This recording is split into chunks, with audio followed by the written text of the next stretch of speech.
যে সময়টাতে বসবাস করছি এই সময়টা খুব দ্রুত চেঞ্জ হচ্ছে। এখনকার জেনারেশনটা খুব ফাস্ট হয়ে যাচ্ছে। এই ফাস্ট হওয়ার একটা ভালো দিক আছে আর একটা খারাপ দিক আছে। একটা ভালো দিক হচ্ছে এখনকার জেনারেশন আগের চাইতে অনেক বেশি জানে, অনেক বেশি বুদ্ধিমান, অনেক বেশি স্মার্ট, অনেক বেশি ফ্যাশনেবল। এইটার একটা নেগেটিভ দিক হলো আমরা খুব র্যাপিড ওয়েস্টার্নাইজেশনের দিকে যাচ্ছি। একেবারে চোখ বন্ধ করে পাশ্চাত্যের সংস্কৃতিকে আমরা অ্যাডপ্ট করছি। আমাদের কাছে মনে হচ্ছে যা কিছু পাশ্চাত্যের তা কিছু স্মার্ট, যা কিছু ওয়েস্ট তা কিছু ফাস্ট, তাই হচ্ছে আমাদের জন্য ভালো। আমি ব্যক্তিগতভাবে এই মতের সাথে কিছুটা দ্বিমত করি। পাশ্চাত্য সভ্যতাকে যারা খুব বেশি গভীরতা নিয়ে দেখেছেন, যারা পাশ্চাত্য সভ্যতার ভিতরের উদাহরণগুলোকে দেখেছেন, তারা অনেকেই এটার ব্যাপারে একমত হবেন যে পাশ্চাত্য সভ্যতার সব কালচারকে বিনা দ্বিধায় আমাদের গ্রহণ করার মধ্যে আমাদের সমাজের একটা ভয়ঙ্কর অবনতি বা একটা ভয়ঙ্কর পতন এটার মধ্যে রয়ে গেছে। আমাদের বোধহয় পাশ্চাত্য সমাজের কালচারকে বা আল্ট্রা মডার্নিজমকে একটু রয়ে সয়ে গ্রহণ করা উচিত। প্রাচ্য এবং পাশ্চাত্যের সমাজের মধ্যে একটা মৌলিক পার্থক্য আছে। প্রাচ্যের সমাজ অনেক বেশি রক্ষণশীল। আমি রক্ষণশীল শব্দটা বুঝে শুনে ব্যবহার করতেছি, রক্ষণশীলতাকে একটা ভালো শব্দ হিসাবে ব্যবহার করতেছি। প্রাচ্যের সমাজের মধ্যে অনেক বেশি রক্ষণশীলতা আছে। এখানে ফ্যামিলি স্ট্রাকচার আছে। এখানকার ছেলেরা বাবা মাকে শ্রদ্ধা করতে জানে, এরা অভিভাবকদেরকে সালাম দিতে জানে, এরা তাদের জীবনে এক ধরনের রুলস এবং রেগুলেশন মেনটেন করতে অভ্যস্ত। তার তুলনায় পাশ্চাত্যের সমাজ ব্যবস্থার মধ্যে এই রক্ষণশীলতার স্ট্রাকচারটা তারা ভেঙে ফেলেছে। তার পক্ষে পাশ্চাত্যে আমরা সেক্সুয়াল অ্যাবিউজ অনেক বেশি দেখব, অ্যাডিকশন অনেক বেশি দেখব, ফ্যামিলি সিস্টেমটা অনেক বেশি ব্রেকডাউন করে গেছে পাশ্চাত্যের সমাজে।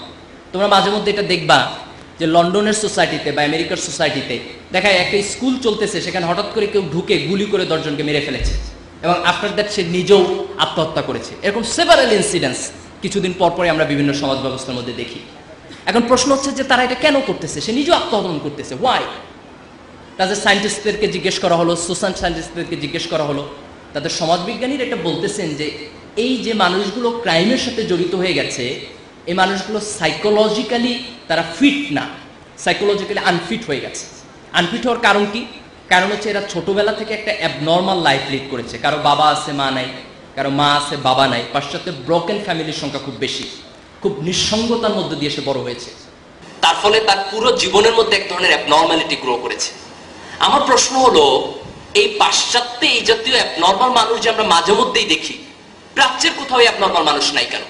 কই গত 200 বছরের ইতিহাসে তো বাংলাদেশে ঘটনা ঘটে নাই, গত 500 বছরের ইতিহাসে তো ভারতীয় উপমহাদেশে এই ঘটনা ঘটে নাই, গত 1000 বছরের ইতিহাসে কোনো এশিয়ার সভ্যতার মধ্যে এই ঘটনা তো ঘটে নাই।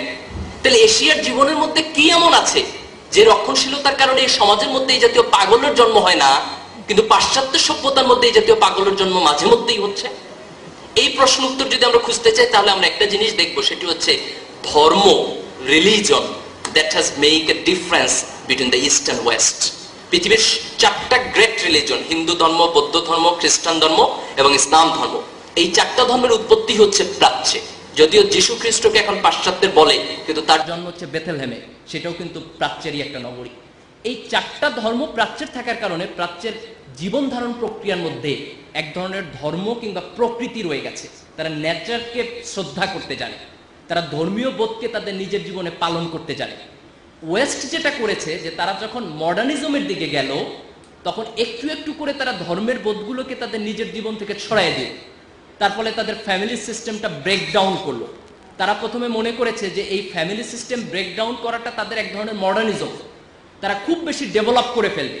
কিন্তু আফটার সার্টেন টাইম পরে দেখা গেল যে এই ফ্যামিলি সিস্টেম ব্রেকডাউন করার কারণে এখন তাদের শিশুরা নর্মাল হচ্ছে, কোথাও কোথাও গ্রোথ রেট কমে গেছে, তাদের এখন সন্তান নিতে আগ্রহী না তাদের বাবা মারা।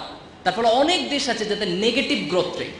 এখন তাদের দেশের সরকারের পক্ষ থেকে ইনসেন্টিভ দিচ্ছে যে তোমাদের 2টা সন্তান হলে তোমাকে বাড়ি দিব, 3টা দিলে গাড়ি দিব, 4টা দিলে তোমাকে এই সুযোগ সুবিধা দিব। মানে গভর্নমেন্ট থেকে প্রলোভন দেখাচ্ছে যাতে করে তারা ফ্যামিলি সিস্টেমে ব্রেকডাউন করে। একজন বিশিষ্ট মার্কিন ঔপন্যাসিক তিনি কিছুদিন আগে একটা বই লিখেছেন যে war against family, this is the scenario of western civilization, যে তারা ফ্যামিলির বিপক্ষে এক ধরনের বিদ্রোহ করেছে। আমরা আমাদের বাবা মাকে প্রাচ্যে নিজেরাই শ্রদ্ধা করতে শিখেছি, তারা চিরজীবন আমাদের সাথেই ছিলেন। পাশ্চাত্য এই শ্রদ্ধার জায়গাটা যখন ব্রেক করে দিল, তখন তাদের ওল্ড হোমের দরকার হলো। আমি রিসেন্টলি দেখলাম যে বাংলাদেশেও একটা কোম্পানি আমাদের টেলিভিশন অ্যাডভার্টাইজ দিচ্ছে যে তারা ওল্ড হোম বানাচ্ছে। I don't know whether this is the sign of development or this the signs of destruction of the society. আমার বাবা মাকে ভালোবাসার জন্য তো আমাদের একটা করে বাবা দিবস দরকার হয় নাই, মা দিবস দরকার হয় নাই। বছরের পর বছর ধরে তো আমরা ভালোবেসেই গেছি, কোনোদিন প্রশ্ন উঠে নাই যে বছরের একদিন স্পেশালি ভালোবাসাটা প্রদর্শন করতে হবে।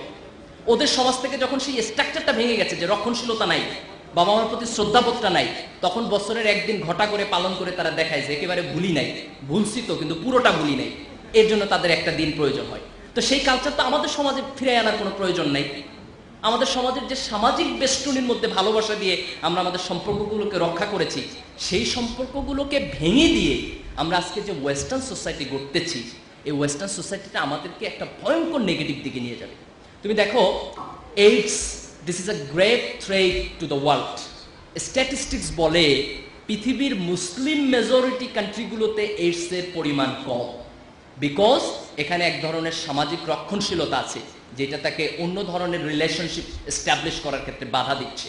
কিন্তু তুমি ওয়েস্টে যাও, আফ্রিকায় যাও, আফ্রিকায় 2 জন মানুষের মধ্যে একজন এইডস আক্রান্ত, 2:1। United states and Europe has been suffering from this fever, excellently suffer করতেছে, ভিগারাসলি সাফার করতেছে। এখন আমরা তৃতীয় বিশ্বের দেশ, আমাদের দেশে যদি এই প্রবলেমগুলো আসে তাহলে এগুলো আমরা ট্যাকেল করতে পারবো না। ওরা এডসের বিপক্ষে, এডসের বিরুদ্ধে কোটি কোটি ডলার ইনভেস্ট করতেছে, but we are poor country, we do not have such money. আমাদের যে ধর্মীয় রক্ষণশীলতা আছে এইটি আমাদেরকে এডসের বিরুদ্ধে আমাদেরকে সংগ্রাম করার জন্য একটা প্রেরণা দিচ্ছে। কিন্তু আমরা যদি এই রক্ষণশীলতাটাকে ভেঙে ফেলি তাহলে আমাদের পক্ষে এই এপিডেমিক ফর্মেটে যখন এগুলো চলে আসবে, একটা মহামারীর মতো চলে আসবে, তখন এটাকে প্রোটেক্ট করা, এটার বিপক্ষে দাঁড়ানো, এটা কিন্তু আমাদের পক্ষে সম্ভব হবে না। আমাদের সোসাইটিতে এখন একটা ফ্যাশন তৈরি হয়েছে। কেউ কেউ মনে করে যে একটা শপথ লিখে দেখলে মানুষ সৎ হয়ে যাবে, কেউ কেউ মনে করে যে ব্যান্ডের সঙ্গীতে না বলে চিৎকার চেঁচামেচি করলে আর কেউ অ্যাডিক্টেড হবে না। বাট আই ডোন্ট নো যে এই গান গাওয়ার মধ্য দিয়ে আসলে অ্যাডিকশন থেকে মানুষকে বাঁচানো যায় কিনা। বরং লক্ষ্য করলে দেখা যাবে যে মাদক থেকে মুক্ত করার জন্য যারা গান গায় ওদের 50% addicted, most of them are addicted. এখন addiction is a great problem to our young generation, addiction is a great problem to our young generation. আজকে এই যে আমাদের প্রাইভেট ইউনিভার্সিটিগুলোতে আমরা দেখছি যে ইয়াবা কালচার, কিছুদিন আগে আমাদের পত্রপত্রিকায় ব্যাপকভাবে লেখা হচ্ছে। তো আমি বলতেছি যে this is parallel to the modernism. তুমি ব্যান্ড সঙ্গীত শুনবা, নাচানাচি করবা, পাশ্চাত্যের সংস্কৃতির মধ্যে যাবা, আলট্রা মডার্নিজম হবা, ফ্যাশনেবল হবা, অনেক বেশি স্মার্ট হবা, আর মাঝে মধ্যে একটু ইয়াবা খাবা না, হিরোইন খাবা না, গাঁজা খাবা না, এইটা তো হয় না। দুইটা প্যারালাল, একটা করলে আরেকটা করতে হবে। If you go through modernism you have to go through this. এশিয়ার মধ্যে আত্মহত্যার পরিমাণ 2টা দেশে বেশি, একটা হচ্ছে চায়না আর একটা হচ্ছে জাপান। অ্যান্ড লুক দিস, এই 2টা দেশ হচ্ছে এশিয়ার মধ্যে সবচেয়ে ডেভেলপড কান্ট্রি।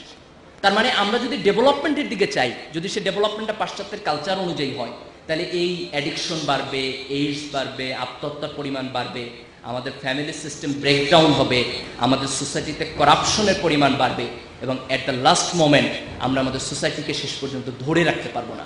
এই যে উন্নয়নের মরীচিকা পাশ্চাত্যকে দেখে আমরা যদি একই জিনিসটাকে গ্রহণ করি তাহলে একটা প্রচন্ড ভয়ঙ্কর বিপদের মধ্যে আমাদেরকে চলে যেতে হবে।